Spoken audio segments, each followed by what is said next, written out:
कक्षा 10 के दूसरे चैप्टर का एक सवाल है कि द्विघात बहुपद कौणी में 3x² प्लस 11x प्लस 6 कौणी में 3 के शून्य ज्ञात कीजिए और शून्यकों तथा गुणांकों के बीच सत्यता की जांच कीजिए। तो ये एक द्विघात समीकरण है। तो द्विघात समीकरण में दो शून्यक होते हैं और इस सवाल में हम दोनों शून्यकों को, एक को अल्फा मानेंगे और दूसरे को बीटा मानेंगे। तो सबसे पहले देखते हैं शून्य कैसे ज्ञात किया जाता है। तो शून्य ज्ञात करने के लिए हम इसका फैक्टर करेंगे। तो आइए इसका फैक्टर करते हैं। √3x² प्लस 11x प्लस 6 कौणी में 3 बराबर 0। अब इसका फैक्टर करने के लिए सबसे पहले हम इसका गुणा करेंगे इसमें, यानी 6 कौणी में 3 का गुणा करेंगे जब कौणी में 3 से, तो आएगा लगभग 6 3 18 आएगा। अब हम 18 को ऐसे दो भागों में डिवाइड करेंगे कि जोड़ने पे 11 आए और गुणा करने पे 18 आए। तो इसके दो गुणनखंड है, एक 9 और 2। 9 और 2 को जोड़ेंगे तो आएगा 11 और जब उसका मल्टीप्लाई करेंगे तो 9 दूनी 18। तो आइए इसको लिख लेते हैं। कौणी में 3x² plus 9x plus 2x plus 6√3 is equal to 0। अब इसमें हम क्या कॉमन ले सकते हैं? इसमें रूट में 3 है और यहाँ 9 है, तो हम √3x कॉमन लेंगे तो यहाँ x प्लस 3√3 आएगा।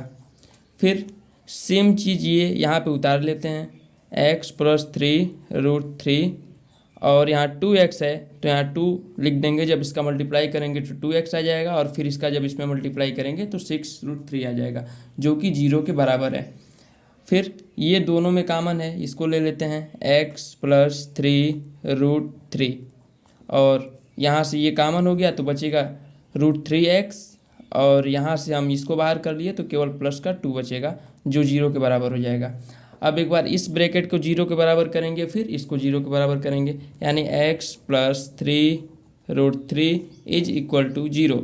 तो x इज इक्वल टू आएगा -3√3, यानी हमारा पहला शून्यक हो गया माइनस का 3 कौणी में 3।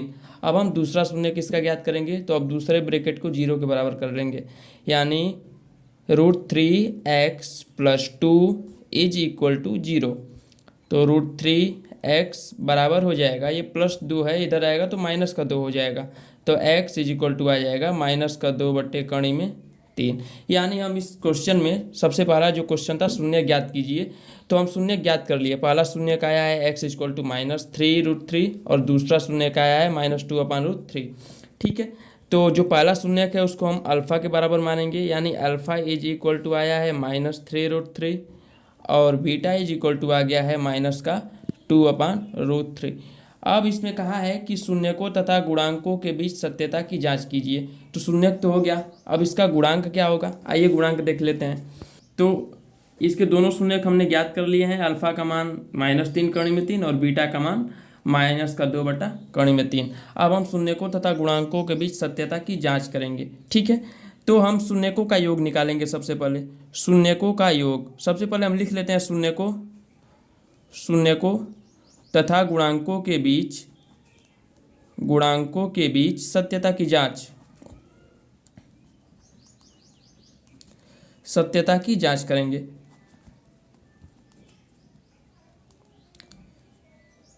सत्यता की जांच, तो शून्यकों का जो योग होता है, शून्यकों का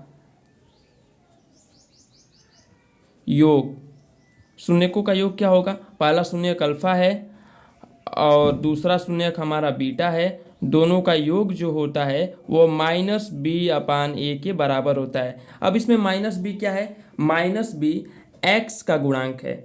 ठीक है, यहाँ जो -b है वह x का गुणांक है, x का गुणांक। और यहाँ a क्या है? a हमारा x² का गुणांक है, a x² का गुणांक है। ठीक है, तो आइए अल्फा प्लस बीटा का हम मान ज्ञात करते हैं। तो शून्यकों का जो योग है अल्फा प्लस बीटा वो -b/a के बराबर है और -b हमारा क्या है? -b, यानी b जो है x का गुणांक होता है, तो -11 और a का मान क्या है हमारा? a का मान है √3। अब यहाँ अल्फ़ा क्या होगा? हमारा अल्फ़ा का मान सबसे पहला क्या आया था? अल्फ़ा का मान आया था हमारा -3√3, तो अल्फ़ा का मान हम रख लेते हैं -3 और यहाँ बीटा का मान क्या आया था, बीटा का मान हमारा आया था -2√3 ठीक है। अब इसका हम एलसीएम लेंगे तो √3 हमारा एलसीएम हो जाएगा। अब इसका इसमें मल्टीप्लाई करेंगे तो आएगा -9।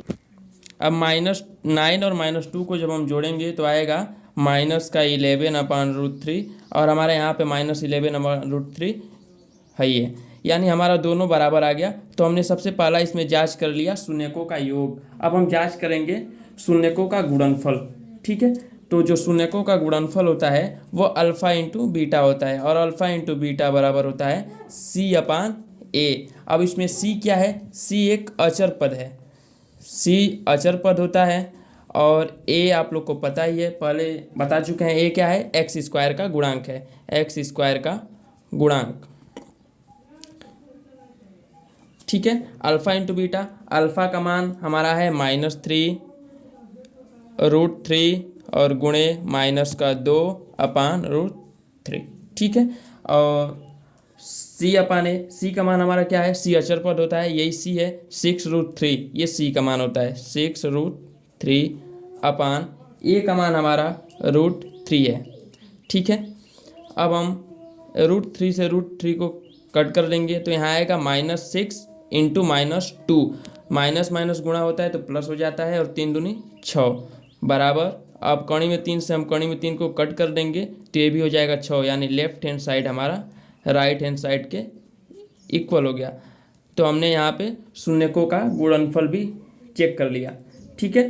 तो हमने शून्यकों का योग और शून्यकों का गुणनफल दोनों चेक कर लिया, यही हमारा सत्यता की जाँच है, ठीक